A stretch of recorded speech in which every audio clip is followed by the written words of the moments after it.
Final official series here as we begin things for day 5. We began a while ago, but we've got one more left, and it will be eStar going up against Soul Torturers to determine who is going to be tying in certain situations or who is going to be advancing forwards with a clean spot. I am joined by Gillyweed, Mr. Dreadnought, and Fan, and overall, there are a lot of things that could potentially happen here. Let's rattle down some of the circumstances. So currently, it's actually a 3-way tie between eStar, Dignitas, and L5. So if, by chance, Soul Torturers was to take this 2-0, that would continue to be a 3-way tie.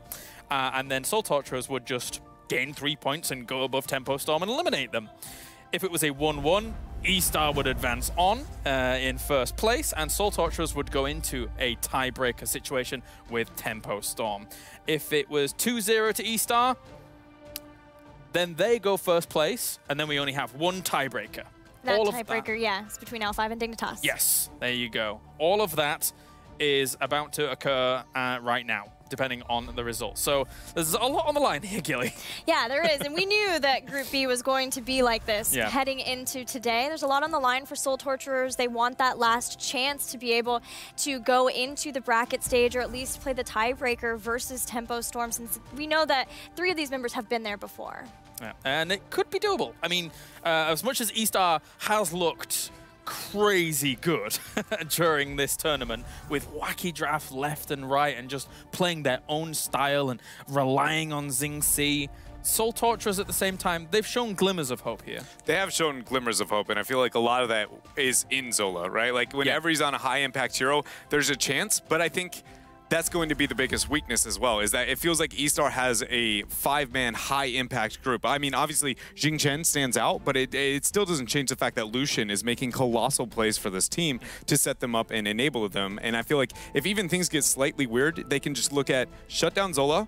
Okay, now Soul Torturers, you know, he can't carry the squad. Yeah.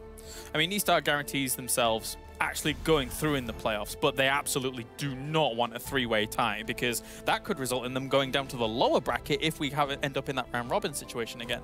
Yeah, definitely. eStar wants to win here for sure. Luckily for Tempo, who with that 0-2 loss now, their fate is a little bit out of control because of Soul Torturers, like you said, 2-0's them. 2-0's eStar. Tempo might just be dropped out of the tournament. I do agree with Dread too. I think eStar is a very strong team. You see X there. All 5 of them really talented individuals, not just Xingchen. So let's focus on eStar. They've shown... I was about to say they've shown everything. They've shown a lot, but who knows what they've got left up their sleeve, Gilly? Yeah, that's a great point that you make. ST has to expect the unexpected from eStar because eStar twice now have taken what we define as draft rules and have pointed out that those are merely guidelines. In one game versus Tempo Storm, a no warrior double support composition to enable their 2 carries. In another one versus L5, their 2 primary warriors were D.Va and Zarya, which seems to be not correct. And they very nearly took that game too, coming down to a 20% core throw where L5 were able to save their core. So ST really has to expect anything from eStar. I think the coolest thing about that too is they don't stop at the draft. Then they decide to go into the game against a Korean team and 4 versus 5 win it back to back to back. They take the rules of Heroes of the Storm where you're like, well, you never 4 versus 5, and they just say, man, we don't consider those either. They just develop, they're recreating it. Feels like the game. It's a scary situation to go into for Soul Torturers. They might have to adhere to the Pirates Code themselves and ask for parlay here against eStar if they're not careful. So let's focus now on Soul Torturers, of course. As I say, they've shown some crazy stuff. They've shown as a penguin as well. Zola's penguin itself. If that King Penguin from the Warcraft 3 campaign in the Easter egg was here, he'd absolutely be the main choice for Zola. But what can you highlight to me about Soul Torturers here, Fem?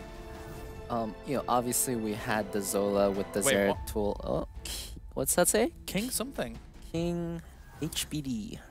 Oh, Zing C. Happy birthday. Happy birthday. Is it his birthday? Is it? Or does that stand for something else? I'm not actually sure. I don't know. He's left us on the spot.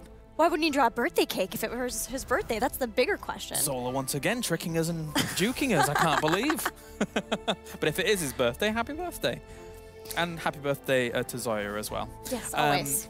So where were we? Soul Torturers, correct. When I look at their drafting and go back and look at some of their games, I felt like what worked for them really well in team fighting, and they know they're going to be team fighting, was double threat comps featuring Lunara. They did, the game they won from Tempo Storm had Lunara and Zeratul, and then the game they looked most dominant versus Red Canids was when they had Loli actually on Illidan, and then had an Illidan Lunara, and that was extremely strong from Soul Torturers. So if they feel like they have to fight, then maybe the best chance they feel is if they can get another similar double threat comp, even again with Lunara.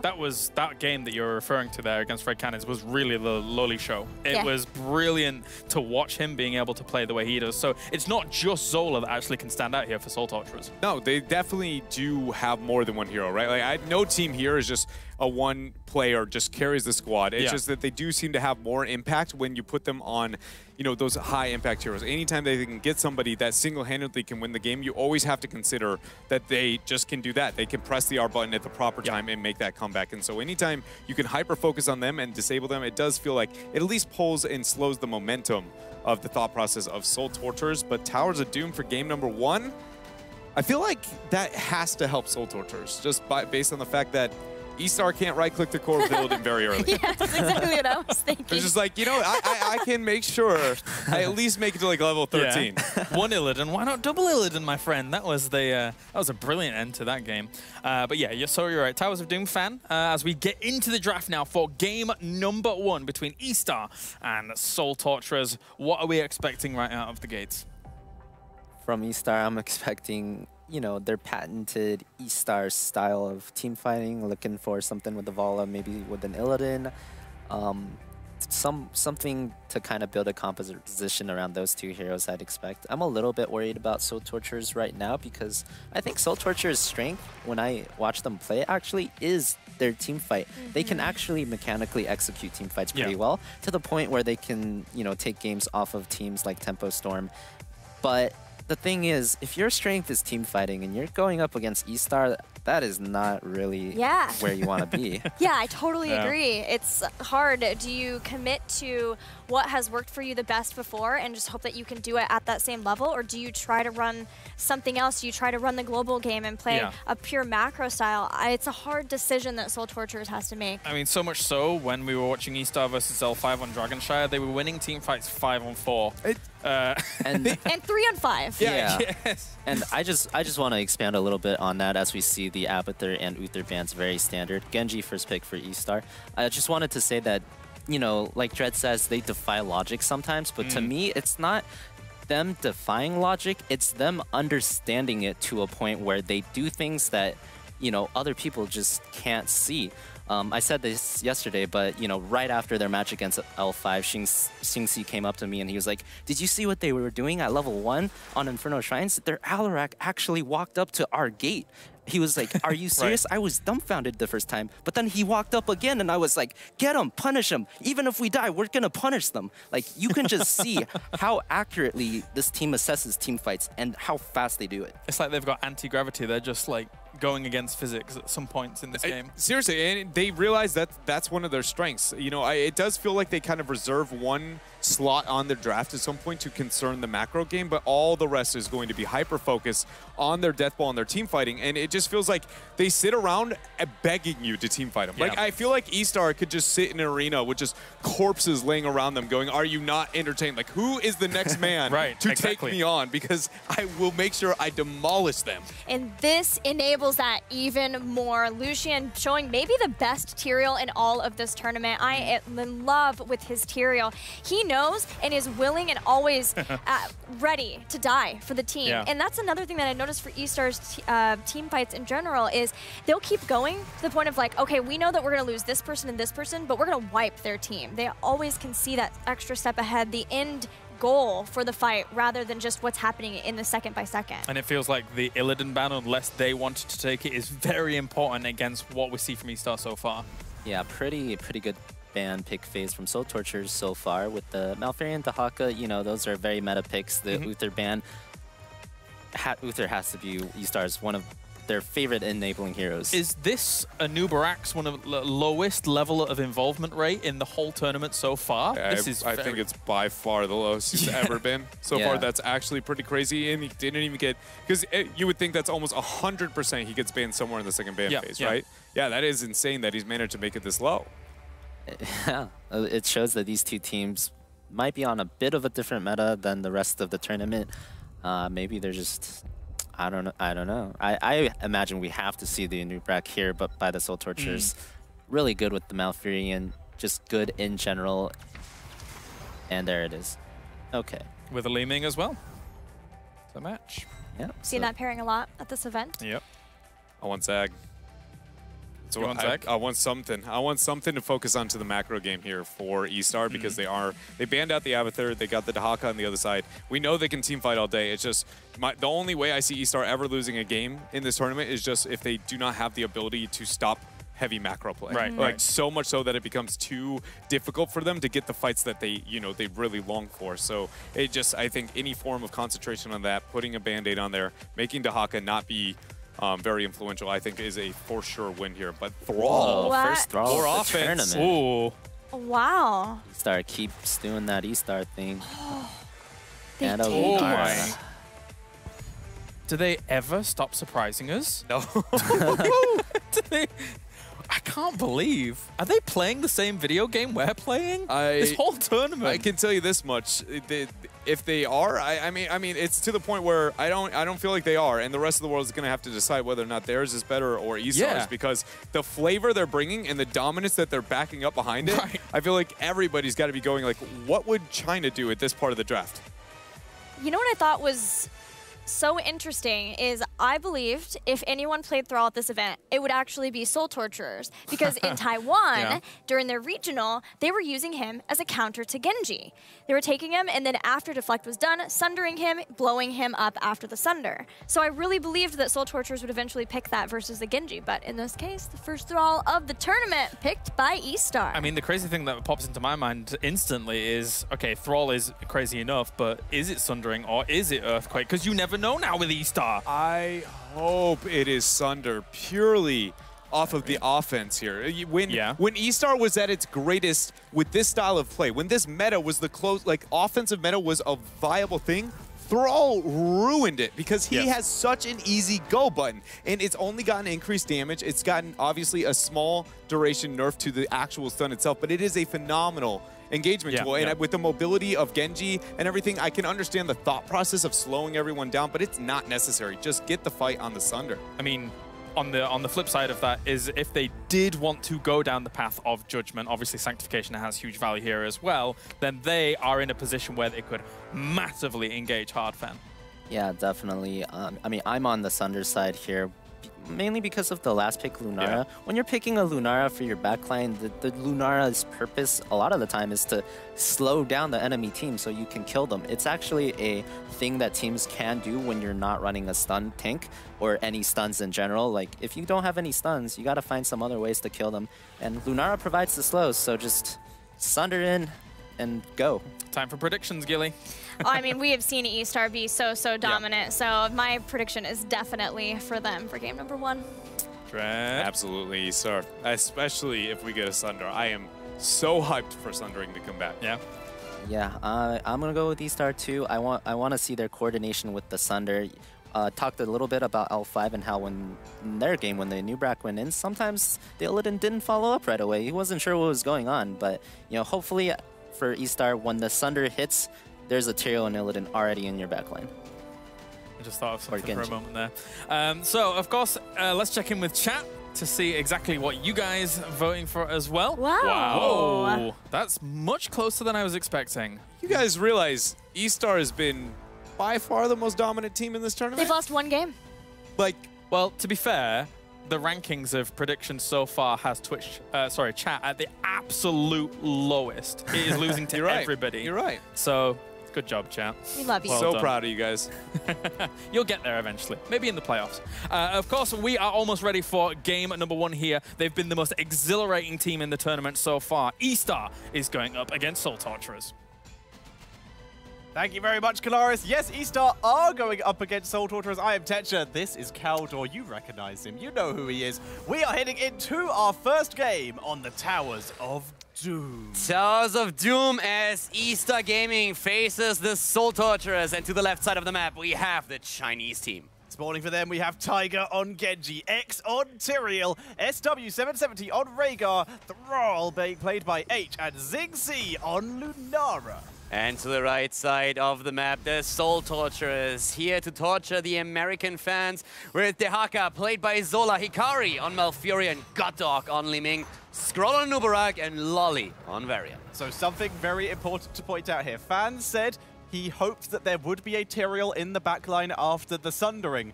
X is playing Tyrael. There is no one who I think would be better at exactly doing that than X. His Illidan play this tournament has been insane, and now he's playing someone else who could jump into the backline. It is, however, strange to not see him on the Thrall, considering he is the Illidan player for the team. Yeah, and seeing Thrall, seeing Green Jesus here in the game is absolutely fantastic. eStar always with a surprise.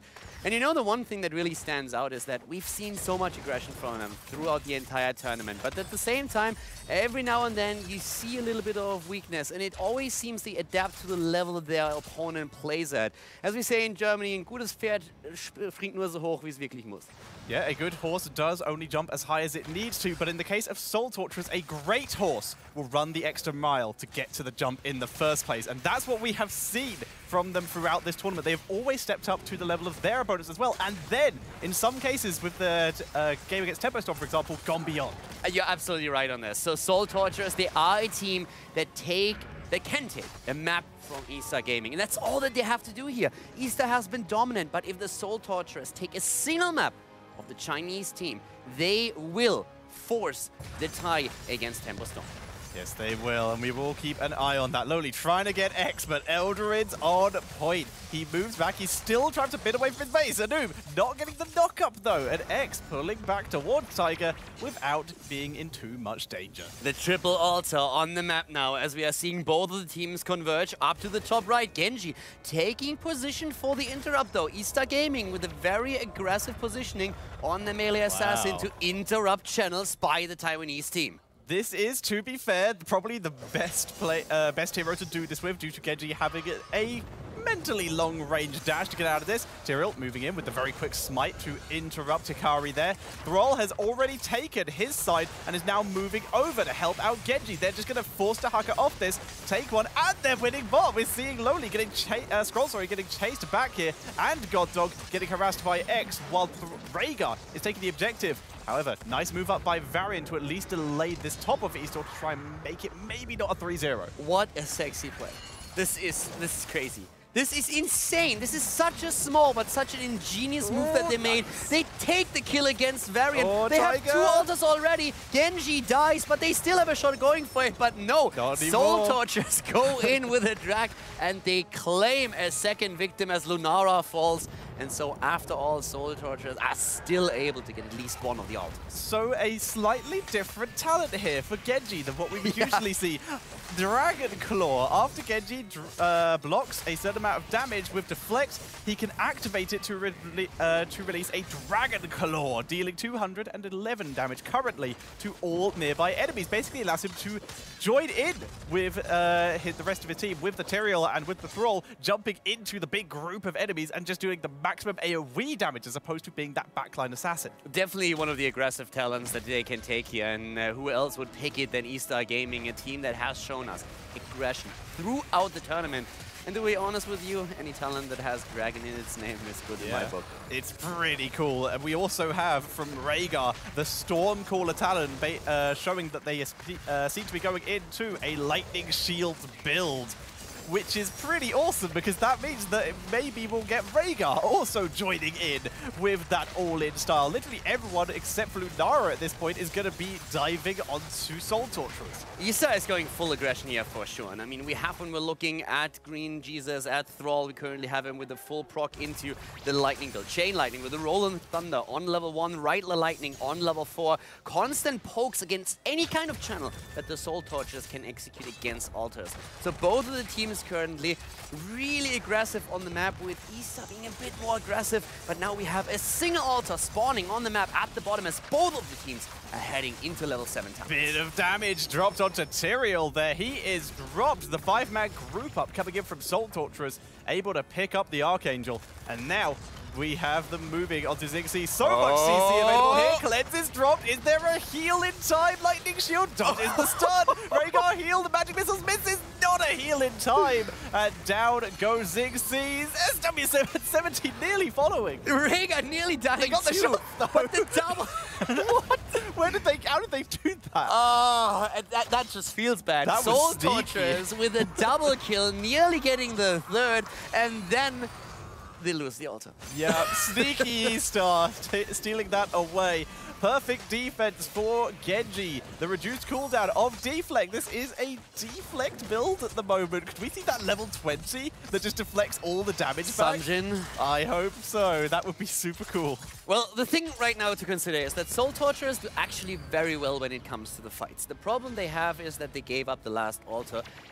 It was snuck by eStar, so cheekily moving in and channeling that through while the Soul Torturers were focused too much on the kill.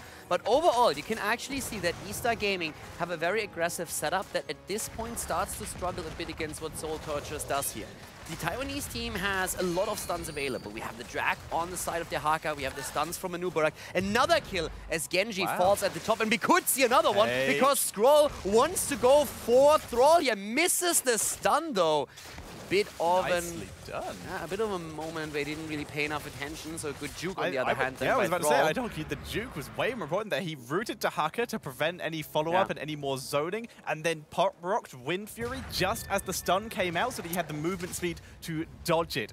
Beautifully done there by H. I still have to say that Soul Torturers is currently doing really well when it comes to how they present themselves on the map.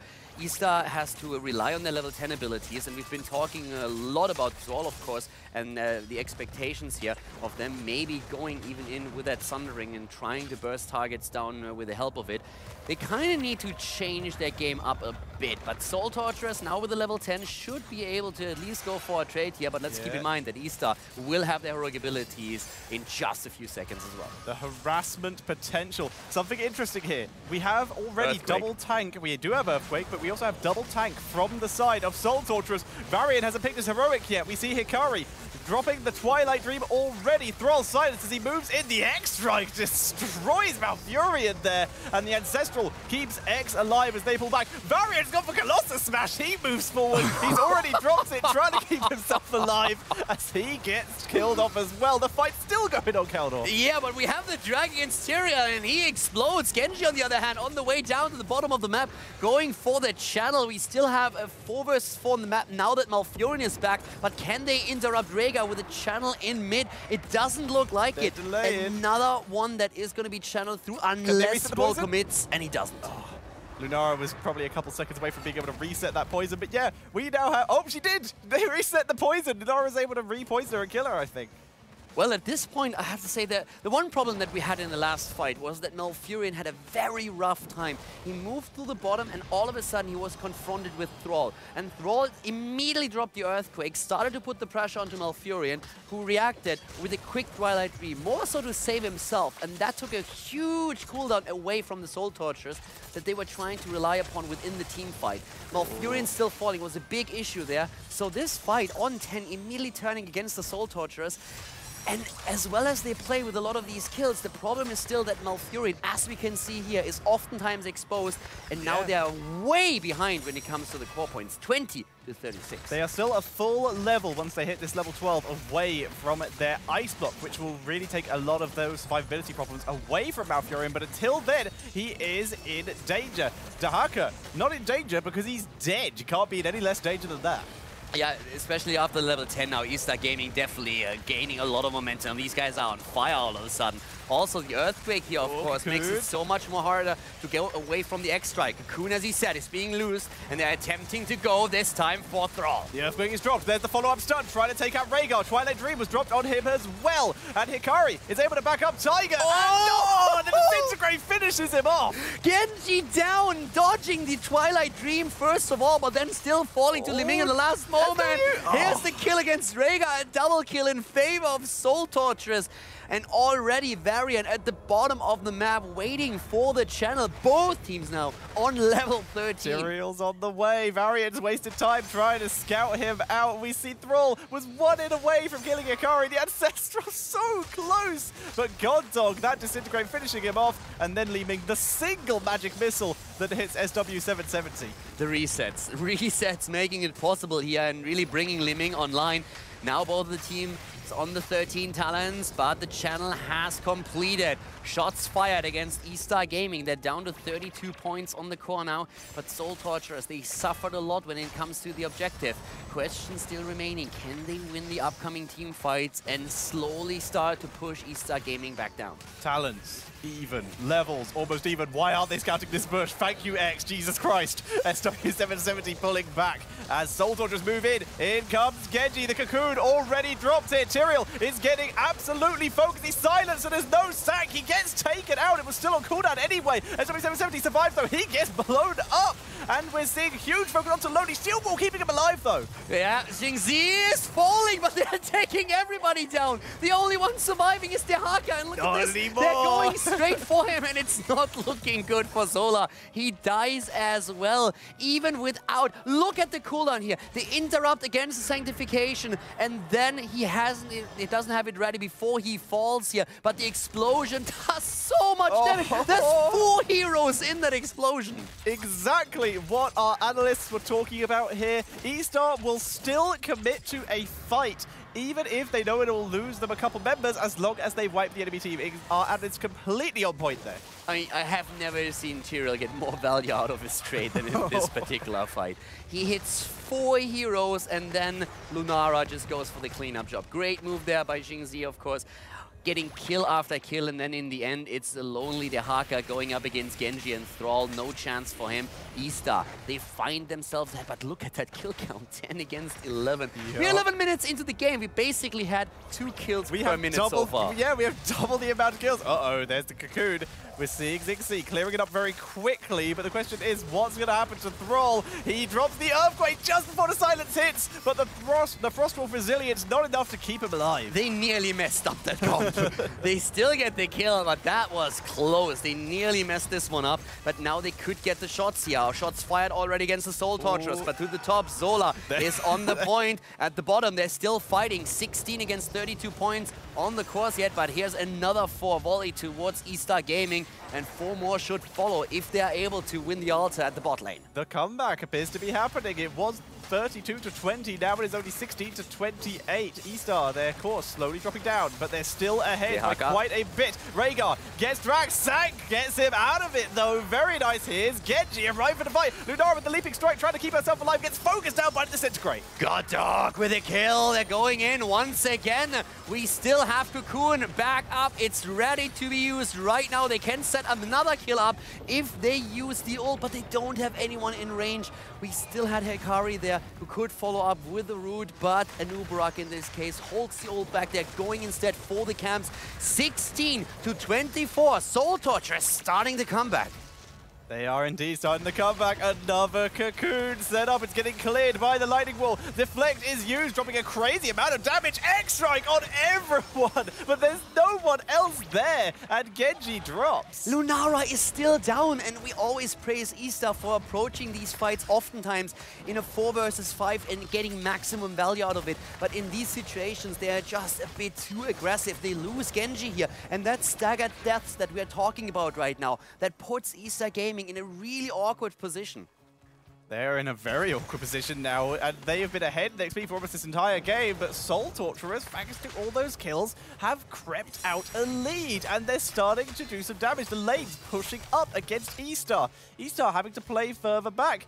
And this Cocoon from Anubarak has really been the catalyst for most of this. Also, the game is slowing down now a little bit. We have a lot of aggression. We've been talking about the kill count. It's a very aggressive game. But as the game slows down and as we are approaching the later stages, the Haka can, with his side soak, really begin getting a lot of value for the Soul Torturers. First of all, heading closer to the level 20, but also then later on to put more pressure onto bell towers and maybe get an edge over the opponent by eliminating structure. Quite possibly. Cocoon again. Lowly is in place for the most scary sound in the game outside of maybe Leap.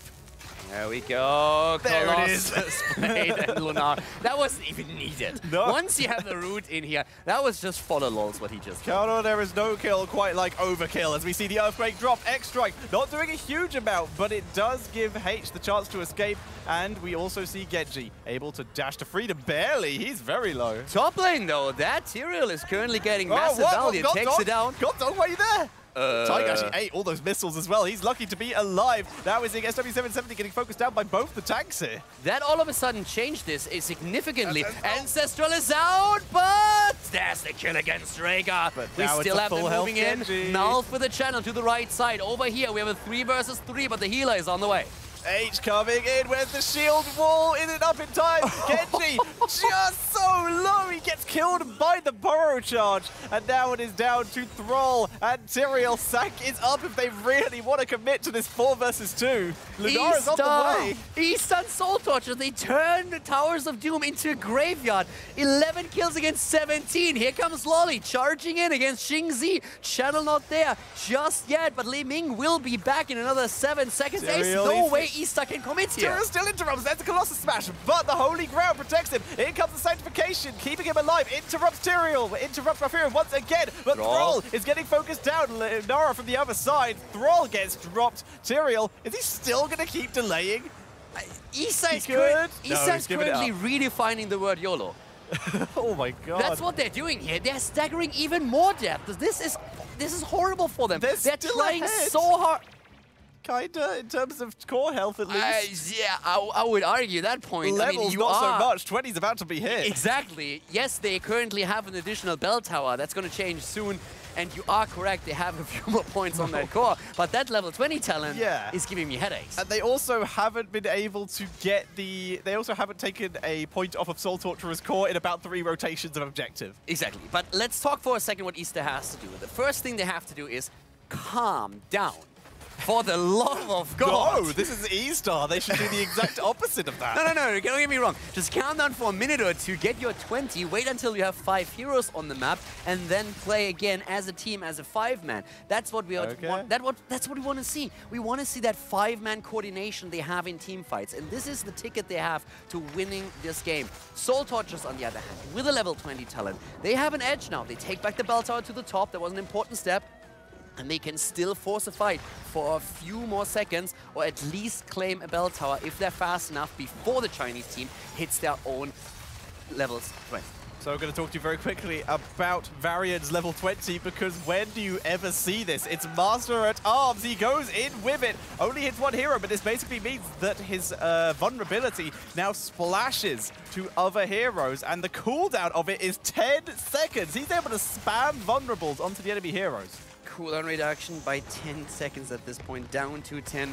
Soul Torturers is currently embodying the mantra of go hard or go home. And to be honest, if they don't go full in on this one, then they go home. Blame them. No, I can't. They need 1 map win to force at least the tie. And they are currently doing everything they can to force that. Here's the Cocoon. They want the kill. Xingzi has Abolish Magic. You can't use that on Cocoon, though. It becomes the Earthquake. Tyrael getting focused down. The Twilight Dream gets X, but he doesn't even need Sank. Thanks to his Hardened Shield, there is the Sank, though. They turn onto Lowly, and he gets focused down even with the cleanse, but Thrall drops as well. Thrall is dying. It's an exchange. It's a 4 versus 4 at this point. The altars are up at the top, but nobody cares. It's all about the fight down here. Tiger gets rooted. Lunara hopping slowly to the top, and guess who's already there? It's Dehaka. Dehaka all the way up to the top lane, has managed to grab a couple more shots onto eStar's core as it drops down to 14 and then moves over to its own side. But the numbers advantage currently with Dehaka was still a little bit further away. eStar was able to get some poke damage. They now have position onto Soul Torturer's altar. But how are they going to take this? Li Ming has so much focus. Oh, that was very close to the Holy Ground. Holy Ground there, Gotdog. Scroll gets the heal. Tiger. In comes Tiger. Cooldown. No, there's the kill against the Nubarak.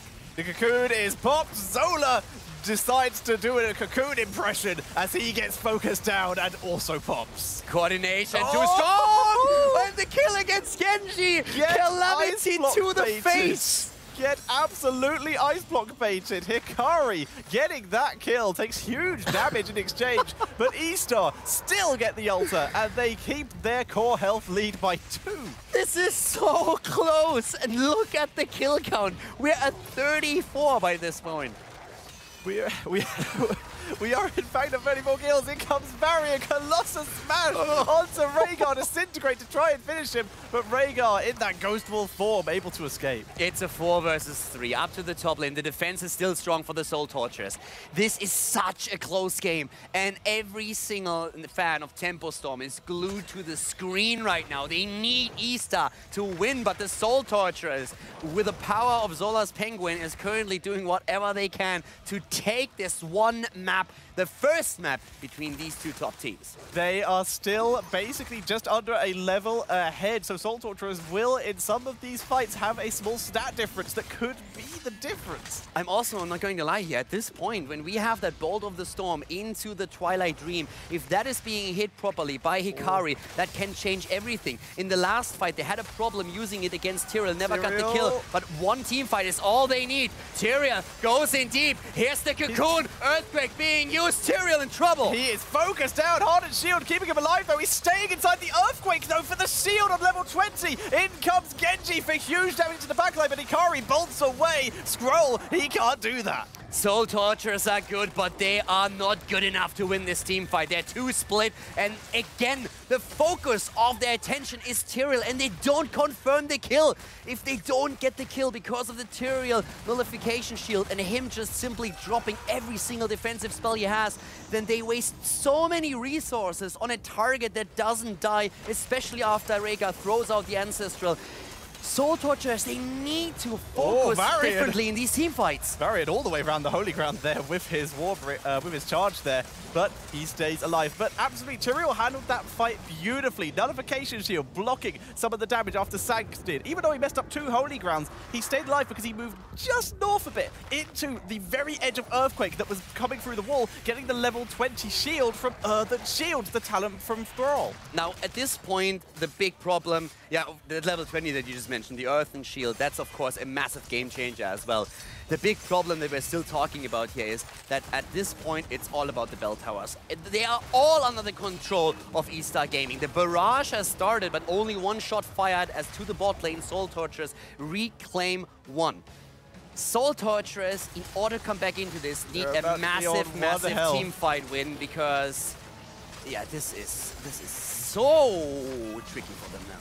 1 health on the core, and there's technically some zappers chilling in the top lane, and a destroyed bell tower also waiting there. It could all come down to this moment for Soul Torturers. If they win, they will be crazily ahead in terms of levels, giving themselves some good damage and survivability bonuses. They need to force the team fight, and they need to stop focusing Tyrael unless they can really confirm that kill. But I would much rather see them try and go for that backline. Where's the Haka? He needs to tunnel up. He's tunneling in from above. Warbringer is used. Sorry, no, the shield wall, but Thrall is already dead. Where are the Sappers? Last one dies. They survive. The Zappers are down.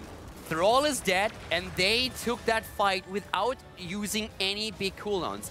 No major cooldown has been used on the side of the Soul Torturers. They go in, they get the sanctification, sorry, the cocoon that they need. This could be the kill. Can they drop Jingzi? Ziggsy surviving due to the distraction of Tiger, so he was able to escape X, also microing away from danger. With Ulta spawning, Soul Torturers have to win both. There's the X strike. He gets a cooldown reduction from level 20. Rhaegar is under assault here, but he's microing away. No, he's not. He's at the bot lane. He's channeling. He's sneaking. He's sneaking it in, and he's gonna get it. Just in case, and that is GG. eStar taking game number 1. The fight, too much attention diverted from Soul Torturers. Genji baiting them when he goes in with the X strike, and apparently Zola didn't have his Z up. He could not burrow down to the bottom to get the interrupt. So it's eStar Gaming that wins an intense first game between these two teams. Very intense first game, and Soul Torturers, what a performance by then, but it was the little things, not being able to kill Tyrael, not being able to get down to that bot lane, that seemed to make the difference between the win and the loss for them. But there is some big hopes for them in the next game. Yeah, and at this point, I would be very disappointed if I'm a player on Soul Torturers, because you can argue that there were several moments where they had a victory in this first game in their own hands. And I can tell you another thing. Every Temple of Storm player that is currently watching the game just outside of this room is not happy about what they just saw, because that was way too close for comfort. That was very too close to comfort. To talk about it more, we are sending you over to our analysis parliament. Well, Kaldor already hit some analysis on the head there. Indeed, Tempo Storm a little bit fearful. Who would have guessed that going into this, oh, but by the way, this map win does now guarantee eStar first place in the group, as they guarantee at least 1 point from this series. But who would have guessed that a Colossal Smash Soul Torturers was going to be able to put eStar on the very brink out of all of the games that has happened so far? Or that we would have Earthquake comboed with X-Strike, both of them being upgraded too. It got a little strange in that game, but we kind of thought it would between those two teams and their wacky metas. It was scrappy and back and forth, Dread. Yeah, it was, and I thought it was a nice response from Soul Torturers, because, you know, the high mobility and the offense, they just were like, well, we use the Cocoon to try and stall out specific heroes. Then once that happens, immediate burst come out from the C-Smash on a short cooldown, too. I thought it was nice innovation. I liked it. What you saw from eStar there, obviously you've been watching them very closely throughout the entire tournament. It wasn't quite the level of what we've seen from them so far. So actually, on the start of the game, I think they played overall very cleanly, and then they got like a kind of a really big lead in the early stages of the game, and then after that big lead, it looked like they were a bit more carefree in their fighting. But we do have a replay here of the early stages of the game, a pretty big highlight. So let's jump into it here. This is the invade that resulted in everyone dying. So I want to pause right here. So right here, let's just count the heroes. So eStar knows that there are 5 red heroes here. This is going to be a 4 versus 5. They know that Thrall is topside. Patented eStar, 4 versus 5. That's exactly what we do. So moving on here, we can play the replay. Everyone goes in, and here we see the Tyrael. The Sanctification gets interrupted. He dies. The Ancestral is used on the Genji. If we could pause right here. So once the Tyrael dies, this is now a 3 versus 5, right? And once the Tyrael dies and the one of your allies is Cocoon, this is actually a 2 versus 5. So you see there's 2 eStar members versus 5 people here. And did you see what the Rhaegar did? Hopefully you guys saw. He bit into God Dog there. These guys, they just don't panic. They know exactly what they're doing in a team fight. Any other team in the world, Korean, you know, European, 2 versus 5, it's like, oh, let's run, get out. We can't win this. But this guy is biting him because he knows you're about to be done. You know, Thrall is coming in here. He's going to turn the fight around. There's a big Tyrael explosion. This guy's almost dead. They don't panic. If we can play on here, you can see he bites them, target calling is clear, and from then on, it's the Genji show. He kind of zips around, good Dragon Blade. And, you know, from this point onward, after the first kill, Genji kind of carries the fight, going back and forth with his Z's, getting a ton of resets. It's still a close fight, but they end up winning that. You know, it was a 4 versus 5, and then it was a 3 versus 5, and then it was a 2 versus 5, and then the enemy team all died. I can't remember the last time I saw Tyrael's trait get as much value. It was brilliant. Yeah, that was extremely well done. And it was Savage this time playing Tyrael too. Lucian playing the Thrall. We wondered if maybe having to switch things up based on who could play Thrall well for the team. So Savage doing a great job there, making sure that he died so that he could provide that big burst of damage, because they knew they had Genji to be able to clean things up. You could have just ended that sentence with, it was Savage, and then you would have had 2 different meanings during all of that. It also was Savage. Yeah, it really was. So we're going to be moving on to game number 2, and it will be on Brax's Hold